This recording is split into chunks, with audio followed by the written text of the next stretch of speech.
How's it going, guys? Hey, today we're going to process a couple quail. We got a bunch of quail drama going on. We've had a raccoon kind of school us in proper cage building. The 4 quail that we originally had, the 3 females are gone. I can't remember if that male is in this bunch, I'm pretty sure.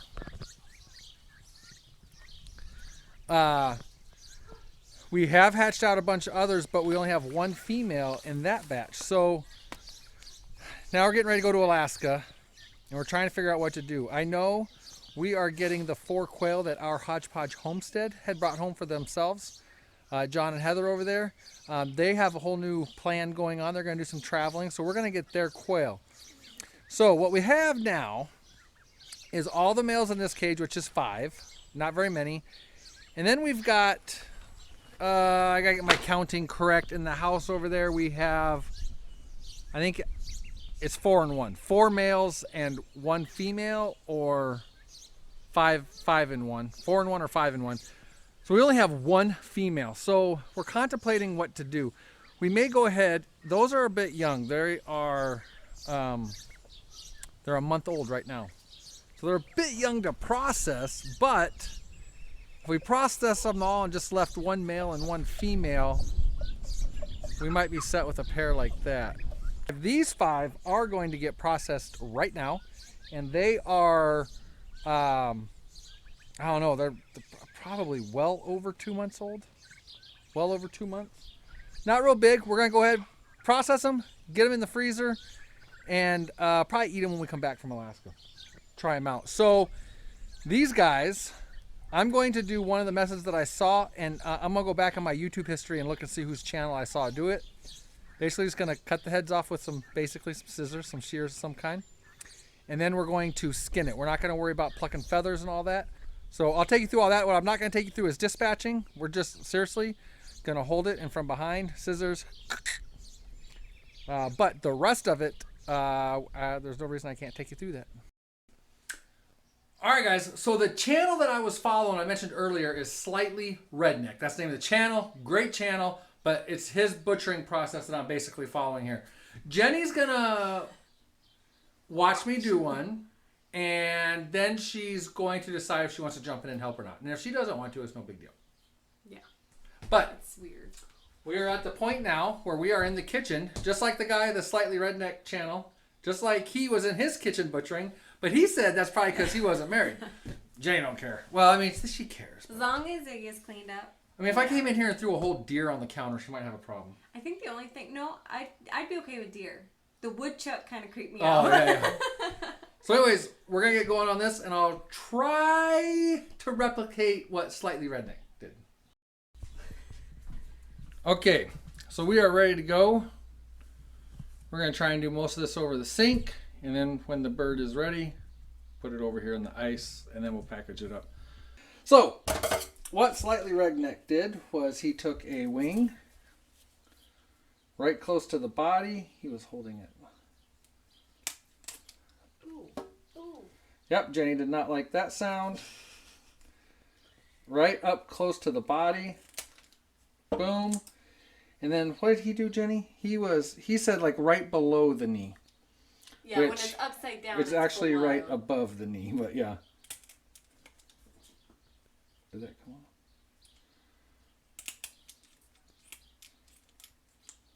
on? Ah, these scissors are failing on me.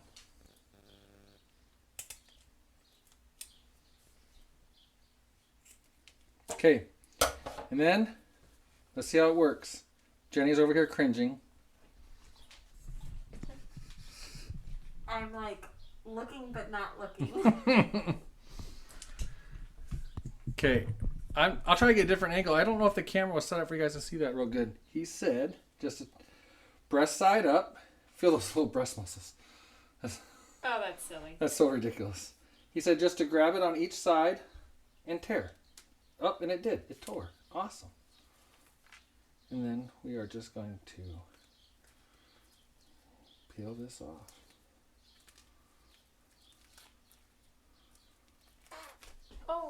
sound. Actually, I think I want to change what we're doing here because I think I would like to rinse this before I put it over there. So this has, uh-oh, I lost the skin.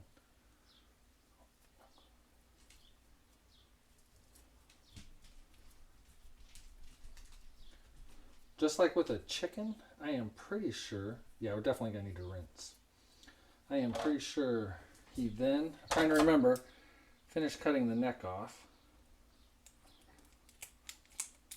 Okay, and this back gland. Okay, and then, look at that. Look how stinking small that is. That's going to be kind of awkward to eat. We still have not eaten quail. My dad talks about growing up quail hunting, but Georgie wants to eat the quail. Georgie's over here wanting to eat the quail. And then,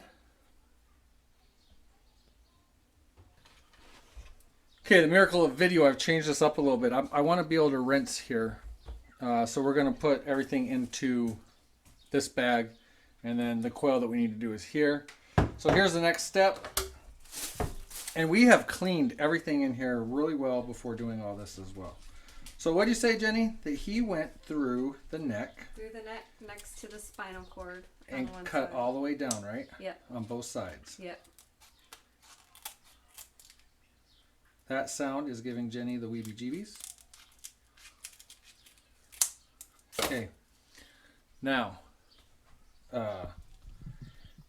you basically have the whole inside exposed. And he had said particularly that these lungs right here can be pretty hard to get out. So, yep, we're at the point where we are just going to clean this guy out.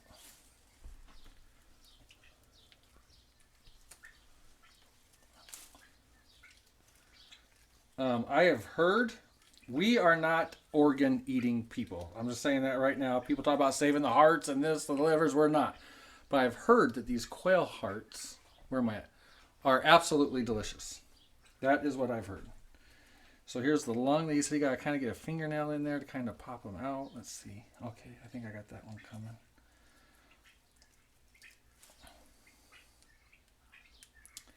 Now, one thing I kind of don't like about this already is that leaves some sharp bones right there, but we'll get past it. All right, and that is pretty cleaned out right there.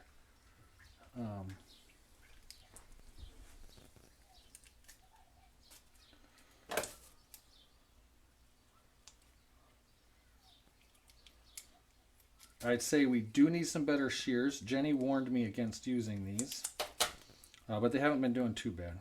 So let's go ahead and turn some cold water on.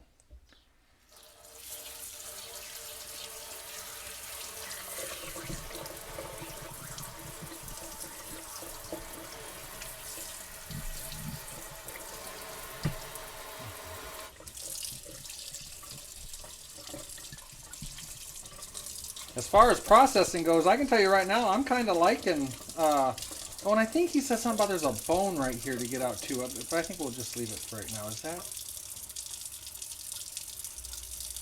Oh, I think that's the wing left. Okay. And that's that. We will put that puppy, or quail. Oh. Jenny, quality control. We'll put that right there on ice. Next. Jenny, is there any part you would like to do? No, I'm just saying. Okay. I'll turn the camera when needed. Okay.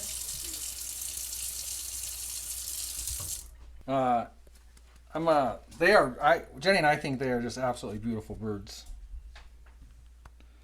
And if, where we originally got the quail from, well, let's see, were these ones hatched out from Patty and Tommy? Yes. But regardless, we all got them from AJ Farms LLC. And I was watching their video on how they butcher quail. And they have a quail plucker, which I believe our friend Linda just got one as well. Yes. from Bonterre Homestead. I would be interested in doing that as well, but this method, holy cow, just seems so fast and, like I was saying, just effortless. So that's all off already. Then we're just going to take this, and I cannot believe how, I bet you at least 3 of the kids could rip this skin off. I don't know if Grace could. I'm talking about muscle strength. I'm not talking about mentality. Mentality, none of them want to.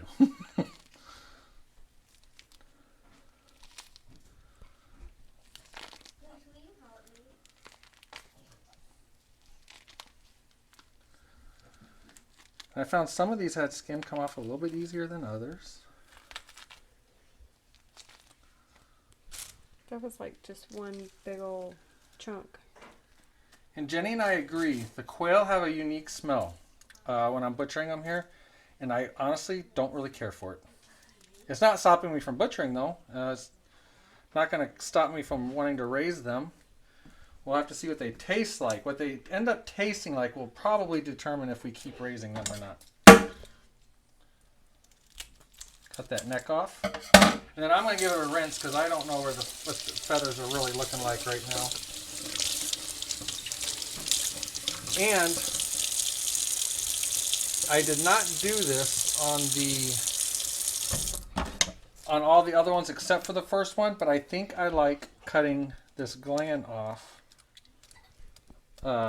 before gutting. There we go.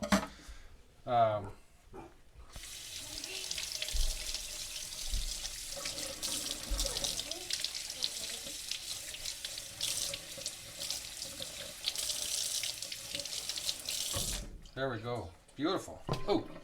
Ah! Ah! Now once I open it up and we take the spine out, it will kind of flop open looking like frog legs almost. I kind of thought. But, so just to recap this, he said you could go from the back or from the front. I kind of agree with Jenny that going through the front here seemed the easiest, so I did it. I keep the knife pointed or the scissors kind of pointed up, but going to the back, and then one chomp. I don't want to accidentally poke into anything. Jenny's going to cringe. Okay. And then the same thing on the other side. Okay. You heard more scissors there than anything, babe. And then I have been scooping kind of towards the back. This one's got a lot of blood in it. Holy cow. The other one had a lot of blood in it too. But look how easy all that just came out. You're at the very end here. And you can probably see my finger coming through right here. I've been kind of like pinching through there and pulling out. This was also kind of last minute decision to do this right now. So we did not keep feed from these birds. And we've only had one little drop of poo come out that we noticed. So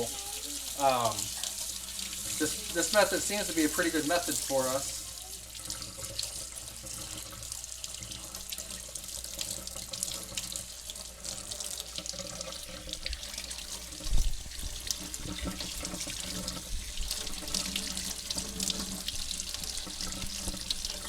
Jenny, have you decided how you want to? We're gonna vacuum seal or? Yeah, maybe vacuum seal for now. I don't think I have any shrink wrap bags, and if I do, they're for giant chickens. Yeah, no kidding. We put all these quail and a bunch more into one of those shrink bags. Oh yeah. So what we'll do is I also want to show you guys this real quick. Okay. So we got 2 test. We're not going to do this right now, but I am dead set on harvesting a bunch of these and canning the quail bone in whole, just like this. So here is one quail. One will fit, no problem. Oh yeah. This is a pint-sized jar, wide mouth. And there's 2.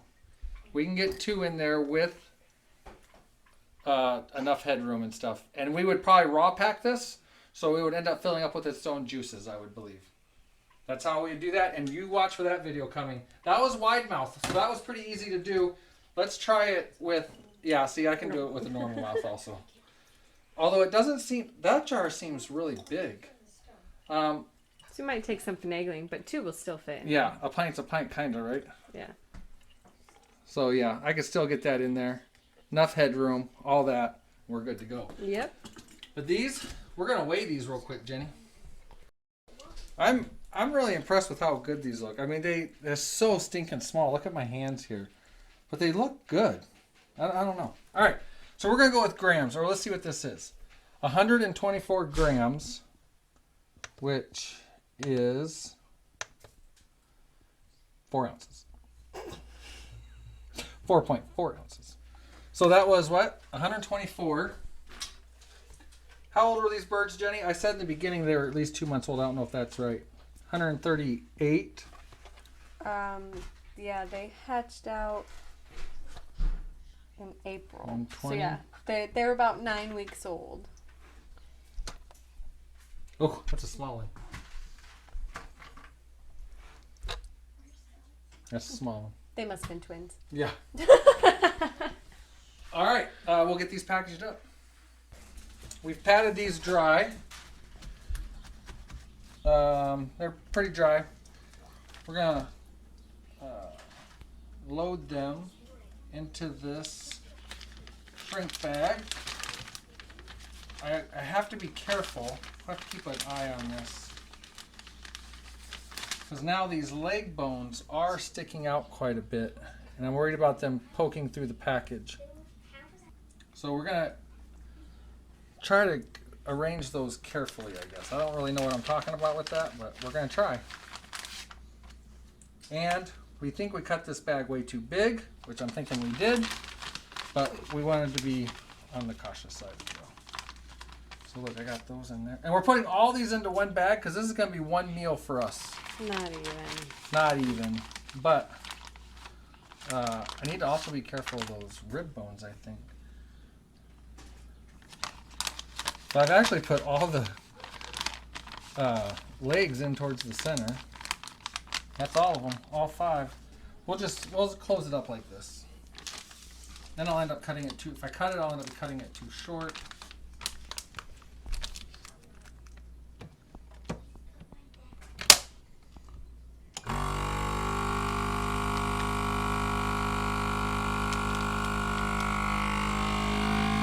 Oh, look at that. Look how wet that still was. I hope that seals. Now, what we do on ours, or what I do when I'm packaging up the chicken, is I hit this seal a second time so that it will, if there's a lot of liquid in there, which it appears that there is a lot of liquid in here, it will seal it again. Like dry it and seal it. So that's what I'm shooting for. We'll see. All right. And you can look at it and see if it's sealed. It does look like it is sealed. So that's that. We'll go put it in the freezer. Label it, Mom. Because if I label it, we won't read it.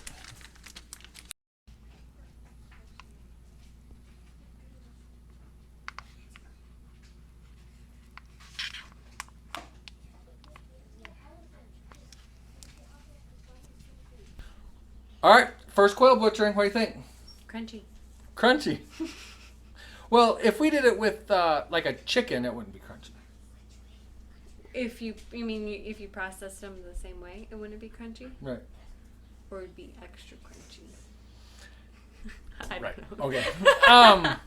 All right, so that was our first quail processing, and if you ask me, easy peasy. I was just telling Jenny, I think we probably need about 10 per meal, and that's not a joke. Yeah, I think we probably would. 10.